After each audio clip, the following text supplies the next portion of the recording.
Okay. पिछली videos में हम लोगों ने बहुत सारा काम किया है, जिसमें वेलोसिटी टाइम ग्राफ भी हम लोगों ने देखा था, एक्सेलेरेशन टाइम ग्राफ भी हम लोगों ने देखा था। इसके बाद वेलोसिटी टाइम ग्राफ में हम लोगों ने कहा था कि किसी भी मोशन से रिलेटेड कोई पैरामीटर है हम उसको निकाल ले सकते हैं, जैसे एवरेज वेलोसिटी निकाल सकते हैं, डिस्टेंस निकाल सकते हैं, डिस्प्लेसमेंट निकाल सकते हैं, कुछ भी निकाल सकते हैं। एरिया अंडर जो VT ग्राफ है उसको हम लोगों ने कहा था कि साइन के साथ डिस्प्लेसमेंट देता है और विदाउट साइन डिस्टेंस देता है, जिसमें डिस्प्लेसमेंट हम इस SI यूनिट में मीटर में लिखते हैं और वेलोसिटी को मीटर पर सेकंड में लिखते हैं, ठीक ना। उसी क्रम में हम लोग आगे बढ़ रहे हैं। काइनेमेटिक्स का ही टॉपिक है, 11th का ही फिजिक्स का है।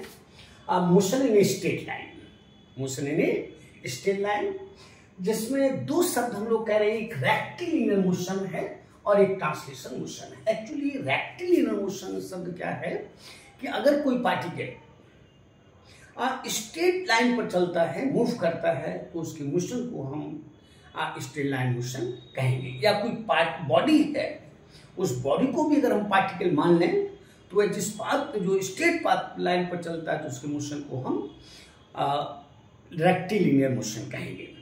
इसके बाद एक शब्द आ रहा है इसमें, ट्रांसलेशन मोशन। अगर हम किसी बॉडी को पार्टिकल नहीं ट्रीट कर सकते हैं,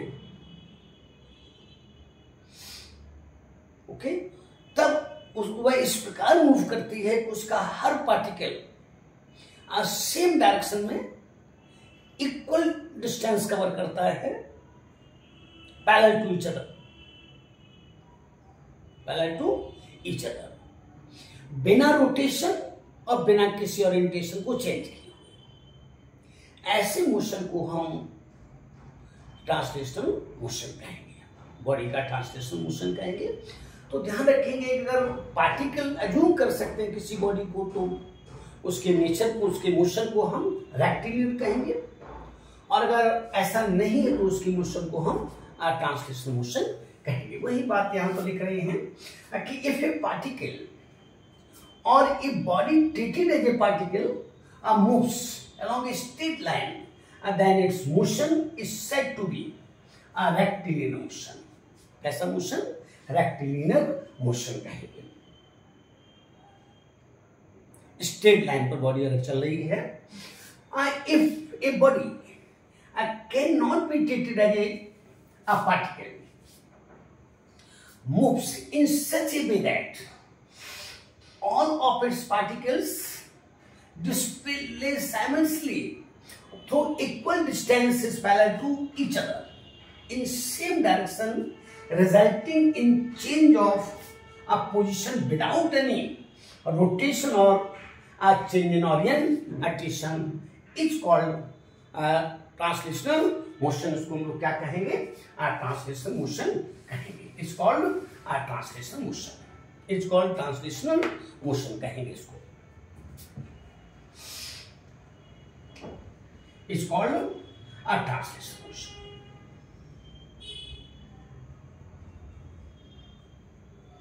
ट्रांसलेशनल मोशन कहेंगे, और इसको ट्रांसलेटिव मोशन भी कह सकते हैं, ट्रांसलेटिव मोशन भी कह सकते हैं, ओके। जैसे ये डस्टर है और ये इस तरह से चल रहा है, तो इसके मोशन को हम ट्रांसलेशन कह लेंगे, क्योंकि इसका हर पार्टिकल सेम डिस्टेंस कवर कर रहा है, बिना इसमें रोटेशन के या बिना ओरिएंटेशन चेंज किए।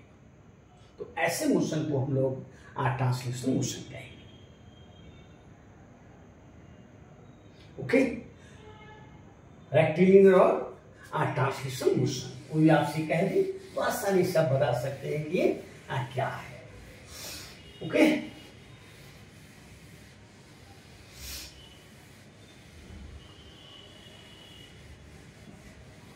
जैसे इसी बॉडी को अगर यहाँ पर लेते हैं और फिर यहाँ लेते हैं इस तरह से, ठीक है ना, तो आप देख रहे हो कि इसके हर पार्ट का डिस्प्लेसमेंट क्या है, समान है। ऐसी ये बॉडी है और इस बॉडी को आपने यहां से यहां ले लिया है, यहां से यहां ले लिया है इसे,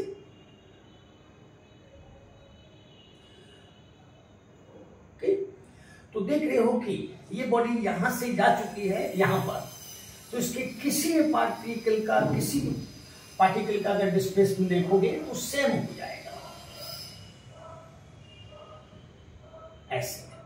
ये अगर पार्टिकल देखा जाए तो पार्टिकल यहां आ जाएगा, ये पार्टिकल अगर देखा जाए तो पार्टिकल यहां आ जाएगा, इस पार्टिकल को देखा जाए तो ये पार्टिकल यहां आ जाएगा, ठीक है ना। तो ध्यान रखेंगे ये जो सभी डिस्प्लेसमेंट है ये सभी एक दूसरे के बराबर है और सेम डायरेक्शन है। तो इस बॉडी की मोशन को हम लोग ट्रांसलेशन मोशन कह सकते हैं,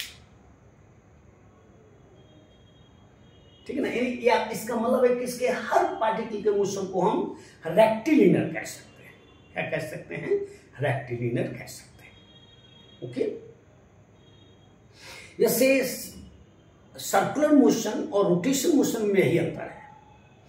अगर कोई पार्टिकल किसी सर्कुलर पाथ पर चलता है तो उसके मोशन को हम सर्कुलर मोशन कहेंगे, लेकिन अगर ऐसा नहीं है और इस तरह से अगर उसके सारे के सारे पार्टिकल्स जो हैं सेम एंगल से डिस्प्लेस हो रहे हैं, जिनके सेंटर्स किसी कॉमन एक्सिस पर हैं, तो ऐसे मोशन को हम लोग रोटेशनल मोशन कहेंगे। जैसे fan as a whole motion rotation है, लेकिन फैन के हर पार्टिकल का मोशन सर्कुलर है। फैन के हर पार्टिकल का मोशन सर्कुलर है, ओके। तो ट्रांसलेशन मोशन है रेक्टिलिनियर मोशन। इसके बाद इसमें एक शब्द आता है और one dimensional motion. One dimensional motion, one dimensional motion, one dimensional motion.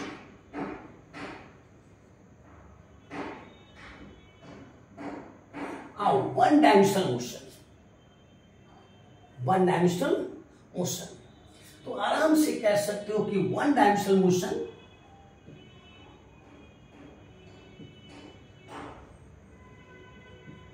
one dimensional motion is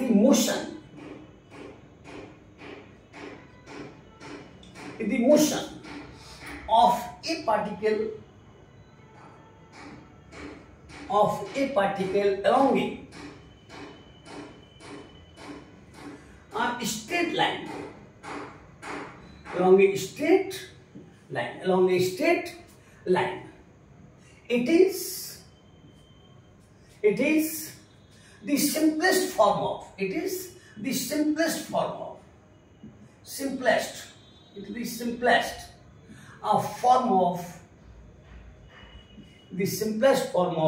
motion. ये मोशन का सिंपलेस्ट फॉर्म है। अब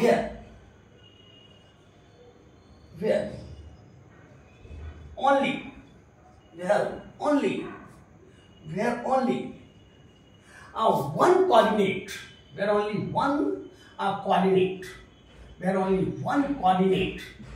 one coordinate is needed to specify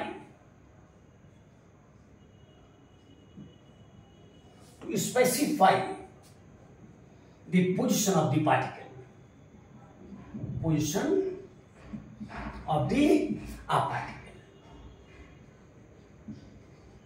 इसी को हम लोग रेक्टिलिनियर मोशन भी कहा करते हैं। It is also known as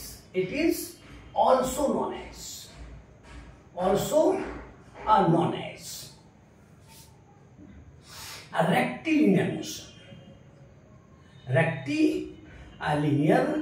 motion. इसी मोशन को हम लोग रेक्टिलिनियर मोशन भी कह रहे हैं। तो ध्यान रखेंगे वन कोऑर्डिनेट चाहिए। जैसे सपोज कीजिए कि हमारी अर्थ है, ये हमारी अर्थ है और किसी पार्टिकल को मैंने गिरा दिया तो निश्चित रूप से इसके किसी पोजीशन को हम एक कोऑर्डिनेट द्वारा स्पेसिफाई कर सकते हैं। अब वर्टिकली सपोज वाई एक्सेस है तो आसानी से हम केवल एक कोऑर्डिनेट वाई के द्वारा हम इसको स्पेसिफाई कर सकते हैं इसकी पोजीशन को। तो इसके मोशन को हम वन डायमेंशनल मोशन कह लेंगे, तो ध्यान रखेंगे वन डायमेंशनल मोशन में केवल एक कोऑर्डिनेट चाहिए पोजीशन को स्पेसिफाई करने के लिए, to specify the position of the particle. ठीक है ना, कुछ है नहीं यार, आसानी से कह सकते हो। इसी को डायमेंशनलिटी ऑफ मोशन भी कहा करते हैं, 1D। इसको क्या कहेंगे, 1D भी कह सकते हो, 1D फॉर डायमेंशन। अगर दो कोऑर्डिनेट्स हैं किसी पार्टिकल की पोजीशन को बताने के लिए, अगर हमको दो कोऑर्डिनेट्स चाहिए तो उसके मोशन को 2 डायमेंशनल कह लेंगे। अगर 3 कोऑर्डिनेट्स चाहिए तो उसके मोशन को हम 3 डायमेंशनल कह लेंगे।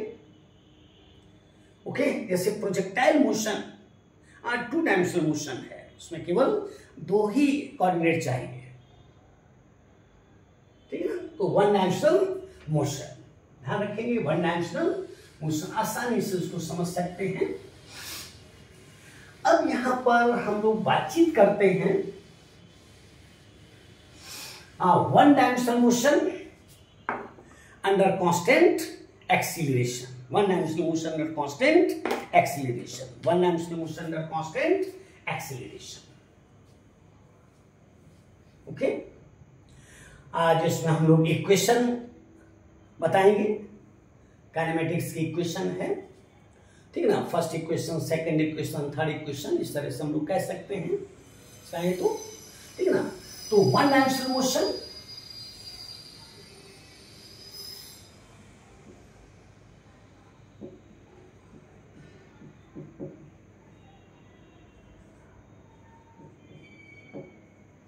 Under a constant acceleration,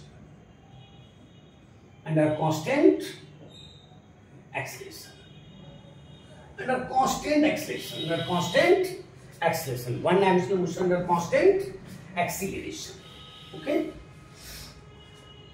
1 dimensional motion under constant acceleration। मान लेते हैं कि let a particle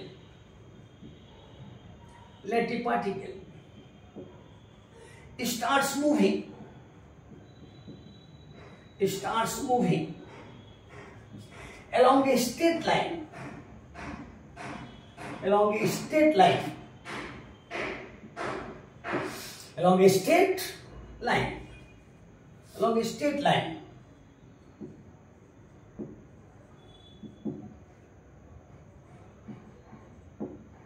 चाहे तो इसको आपको एक्स एक्सिस कह सकते हैं, से along एक्स एक्सिस। तो जैसे s बराबर ut plus half at square लिखते हैं तो उसमें x लिखना पड़ेगा।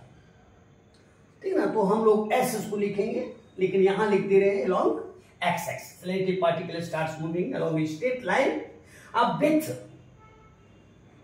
with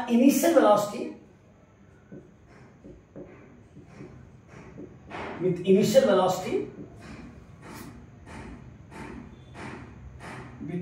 velocity, u under constant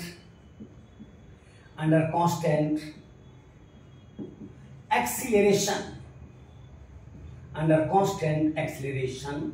a, under constant acceleration a। तो ध्यान रखेंगे, यानी बॉडी पार्टिकल u वेलोसिटी से चलना शुरू किया है along a straight line under constant acceleration a, under constant acceleration a।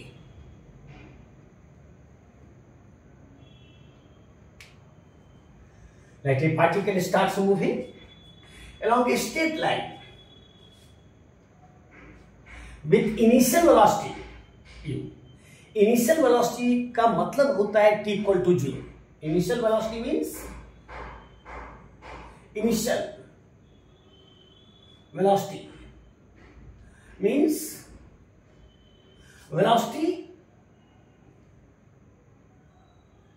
at t equal to 0, at t equal to 0, at t equal to 0, at t equal to 0, at t equal to 0. Initial velocity means velocity at t equal to 0. Okay, अब आप first equation कह दीजिए, first equation of kinematics कह दीजिए, आराम से लिख सकते हैं। First equation of kinematics, first equation of kinematics,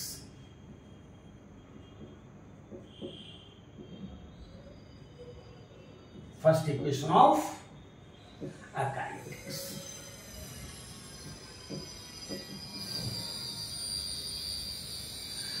इस इक्वेशन के द्वारा हम पार्टिकल की वेलोसिटी किसी स्टैंड ऑफ टाइम पर निकाल सकते हैं, यानी कह सकते हैं this equation is used to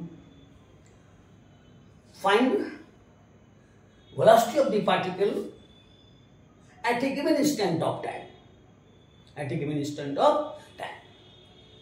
तो इसके दो तरीके हो सकते हैं, अगर चाहे तो लिख दीजिए this equation, first equation, this equation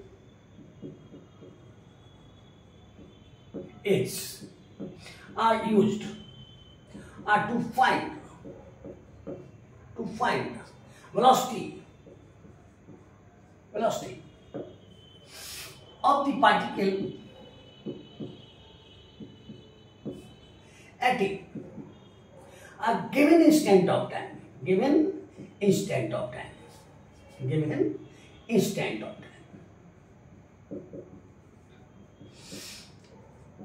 given instant of time, किसी दी हुए समय पर हम पार्टिकल की वेलोसिटी निकाल सकते हैं, दी हुए समय पर at a given instant of time. अब हम दो मेथड कह सकते हैं इसमें, जैसे सबसे फर्स्ट मेथड कह देते हैं graphical method, graphical method, graphical method, graphical method.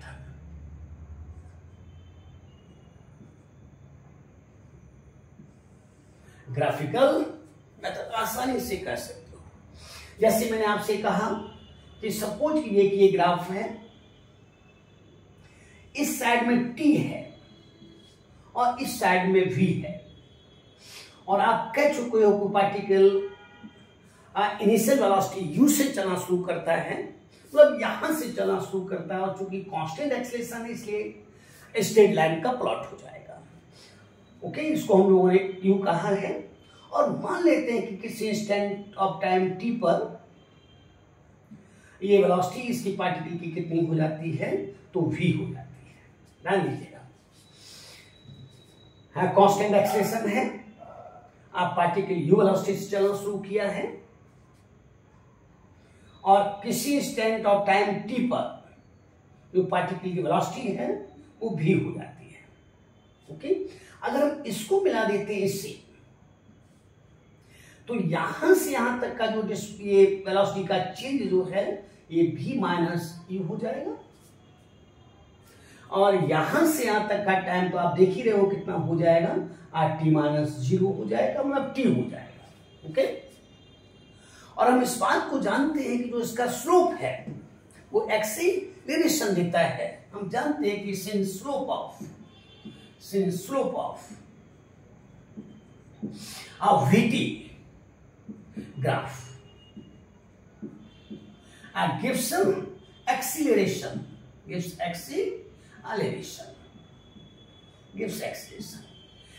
इसलिए E बराबर हो जाएगा this upon this v minus u by rt। Slope हो गया इस लाइन का।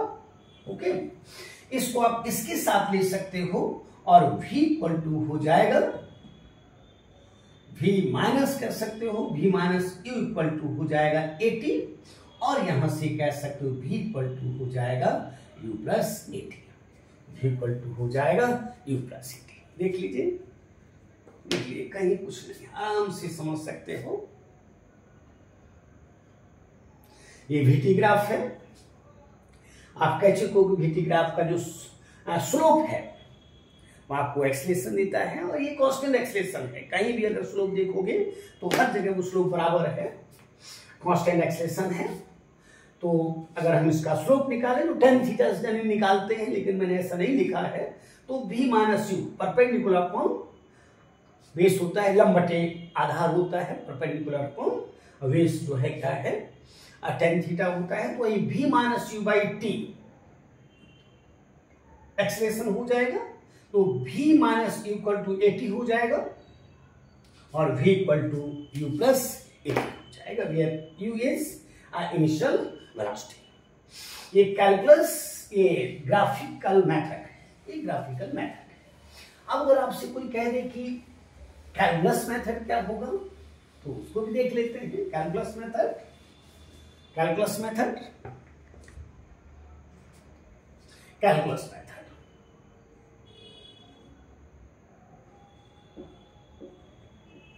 कैलकुलस मेथड एकदम इजी है, कुछ है नहीं। Calculus method. अब एक्सलेशन की डेफिनेशन यूज कर लो। By definition of acceleration,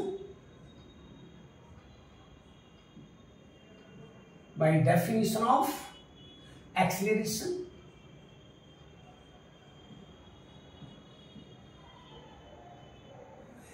A equal to हो जाएगा dv by dt। Rate of change of velocity को आपने एक्सीलरेशन कहा है, तो आपने वेलोसिटी की रेट को देकर आपने एक्सेलरेशन डिफाइन कर लिया, कुछ नहीं है। और इसी से कह सकते हो dv इक्वल टू हो जाएगा a into dt। dv equal to हो जाएगा a इंटू। अब ध्यान दीजिएगा, a कांस्टेंट है इसलिए हम उसको बाहर ले लेते हैं। ओके, आज जिस समय टाइम 0 है उस समय यहां पर वेलोसिटी कितनी है, u है, और जिस समय टाइम t है उस समय मान लेते वेलोसिटी v है। ओके, dt हो गया काम आपका। कभी भी अगर आपको एक्सेलरेशन दिया जाए और कह दे वेलोसिटी क्या होगी, तो एक्सेलरेशन को आप इंटीग्रेट कर दोगे, आपको वेलोसिटी मिल जाएगी। तो dv का इंटीग्रेशन होता है v, कहां से कहां तक, uv। ये लोअर लिमिट है और ये अपर लिमिट है, ये बराबर हो जाए a। और dt का इंटीग्रेशन होता है t, 0 से t। ऐसा क्यों होता है ये भी आप जानते हैं, क्योंकि मैंने आपको फॉर्मूला बताया है। जैसे मैंने आपसे कहा था कि integration of x to the power n dx ये बराबर हुआ करता है x to the power n plus 1 by n plus 1। Okay, अब यहां देखिएगा, अगर हम केवल dx लिखते हैं तो dx के साथ हर के साथ एक होता है, 1 होता है, तो हम इसको लिख सकते हैं 1 इंटू dx, और ये 1 को हम लिख सकते हैं x to the power 0 dx, और इसका इंटीग्रेशन हो जाए x to the power 0 plus 1 by 0 plus 1, जो कि बराबर हो जाएगा x। अब तो dx का इंटीग्रेशन x, dt का इंटीग्रेशन t। तो इसको सबसे पहले अपर लिमिट रखते हैं, अब v माइनस यू बराबर a minus lower limit, upper limit minus lower limit, t minus 0 हो जाएगा। और इसको लिख सकते हो v minus u equal to 80, और इसको कह सकते हो, ये इसको इस साइड में ले जाओ तो हो जाएगा v equal to u plus 80, v equal to u plus 80। देखिए कहीं कुछ है नहीं, आसानी से समझ सकते हैं आप। ओके, ये वेक्टर फॉर्म ध्यान रखिएगा। दिस इक्वेशन चूंकि आप डायरेक्शन कंफर्म कर चुके हैं, this equation is a vector form. अगर आप एरो नहीं भी देते हैं तो भी वेक्टर फॉर्म है। और ये भी ध्यान रखना है कि if particle starts moving,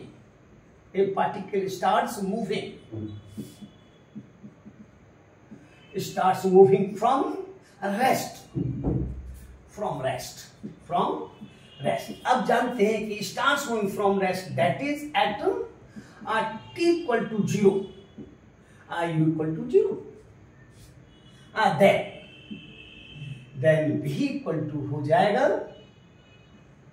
80, v equal to हो जाएगा 80, v equal to हो जाएगा 80, चूंकि इनिशियल वेलोसिटी 0 है। और इसमें आप जानते, बहुत अच्छी तरह जानते हो कि ग्राफ कहां से चलेगा, ऑरिजिन से चलेगा, ऐसे चलेगा। ओके, कुछ नहीं रहा। और अगर पार्टिकल रिटार्ड करता है, ए particle retards under constant retardation, under constant retardation, under constant retardation, under constant retardation, under constant retardation, then v equal to हो जाएगा, ध्यान दीजिएगा, v equal to हो जाएगा, then v equal to हो जाएगा u minus 80। कभी ना कभी पार्टिकल किस में आ जाएगा, रेस्ट में आ जाएगा। तो आसानी से समझ सकते हो कि वेक्टर फॉर्म में है। अगर पार्टिकल रेस्ट से चलना शुरू करता है तो t बराबर 0 पर u बराबर 0 है, तो v इक्वल टू हो जाएगा 80, ग्राफ ऑरिजिन से चलेगा। और अगर particle under constant retardation retard करता है तो यहां पर रिटार्डेशन आ जाएगा u माइनस 80। और इसको देखा जाए तो कभी ना कभी पार्टिकल रेस्ट में आ जाएगा, क्योंकि आप जानते हैं मैंने आपको अलग अलग प्लॉट भी बताए हैं। इसका प्लॉट ये हो जाएगा, अगर हम इस साइड में v लिखते हैं और इस साइड में t लिखते हैं v, तो पार्टिकल यहां से कहीं से चला होगा। और इस तरह का प्लॉट जो है रिटार्डेशन का है, कहीं ना कहीं पार्टिकल रेस्ट में आ जाएगा, यहां पर रेस्ट में आ जाएगा। हो सकता है फिर बैक में चला जाए, अगर आगे बढ़ा दोगे तो मोशन रहेगा लेकिन अपोजिट डायरेक्शन में हो जाएगा। ओके, तो if a particle comes at rest, a particle comes at rest,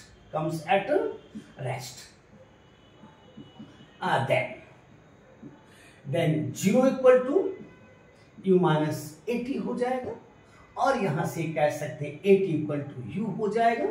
और यहां से कह सकते हैं t equal to u by a हो जाएगा। इतने समय पार्टिकल किसमें आ जाएगा, रेस्ट में आ जाएगा, कहीं ना कहीं आ जाएगा। अगर हम इसको आगे बढ़ा देते हैं तो रेस्ट में आ जाएगा, इस तरह से रेस्ट में आएगा, इस रेस्ट में आ जाएगा, यहाँ पर रेस्ट में आएगा। ओके, तो ये रिटार्डेशन है इसमें। पार्टिकल चूंकि यू हमेशा वेलोसिटी घट रही है और वेलोसिटी कांस्टेंट रेट से घट रही है, तो पार्टिकल कैसा मोशन है, रिटार्डेड मोशन है। ओके, और अगर ये ग्राफ आगे बढ़ा दिया तो ये रिटार्डेशन आगे चलकर एक्सेलरेशन हो जाएगा अपोजिट डायरेक्शन में, अपोजिट डायरेक्शन हो जाएगा। ओके, तो first equation of kinematics v equal to u minus 80, v equal to u plus 80। यहां पर a क्या है, एक्सीलरेशन जो कि कांस्टेंट है। तो इस इक्वेशन के द्वारा आप किसी इंस्टेंट पर आप पार्टिकल की वेलोसिटी निकाल सकते हो, किसी भी समय पर वेलोसिटी निकाल सकते हो। जैसे मैं आपसे कह दूं ए particle starts moving along a straight line with initial velocity of 5 meter per second under constant acceleration of 4 meter per second square. Then find velocity of the particle at t equal to 4 second, t equal to 6 second, t equal to 5। किसी भी instant पर आप velocity निकाल सकते हो v equal to u plus 80 का use करते हो। ठीक है ना, डायरेक्शन स्ट्रेट लाइन है, स्ट्रेट लाइन मोशन, इसलिए आप एरो यूज नहीं कर रहे हैं और एरो चाहिए भी नहीं, क्योंकि आप डायरेक्शन को पहले ही कंफर्म कर चुके हैं। Motion along a straight line, जिसमें आपने अलोंग एक्स एक्सिस कहा है। ओके, किसी भी ईस्ट हो सकता है, वेस्ट हो सकता है, नॉर्थ हो सकता है, साउथ हो सकता है, किसी तरह पार्टिकल कांस्टेंट एक्सेलरेशन से जा रहा है। तो v equal to u plus 80, v equal to 80 जब रेस्ट चलता है, और v equal to u minus 80 जब रिटार्डेशन कांस्टेंट है। पार्टिकल की वेलोसिटी घटते घटते घटते कहीं ना कहीं पार्टिकल किस में आ जाएगा, रेस्ट में आ जाएगा। अगर और आगे बढ़ जाएंगे तो फिर ये मोशन निगेटिव डायरेक्शन में, लेकिन कांस्टेंट एक्सीलरेशन हो जाएगा, कांस्टेंट एक्सीलरेशन हो जाएगा। तो ये तो आपको याद करवा दिए, v equal to u plus a t, v equal to u plus a t, v equal to u plus a t. Graphically भी आपने कहा और आपको याद भी हो गया है। इसको आपने t कहा है, इसको आपने v कहा है, और यहां से पार्टिकल चला है एंड यू वेलोसिटी से चला है, ठीक है, ओके। और अगर रेस्ट से चलता है तो वो ग्राफ यहां से हो जाएगा, तो ये हो जाएगा 80 v इक्वल टू 80 हो जाएगा, और ये v equal to u plus 80 हो जाएगा। ओके, कुछ है नहीं, आसानी से समझ सकते हो। ओके।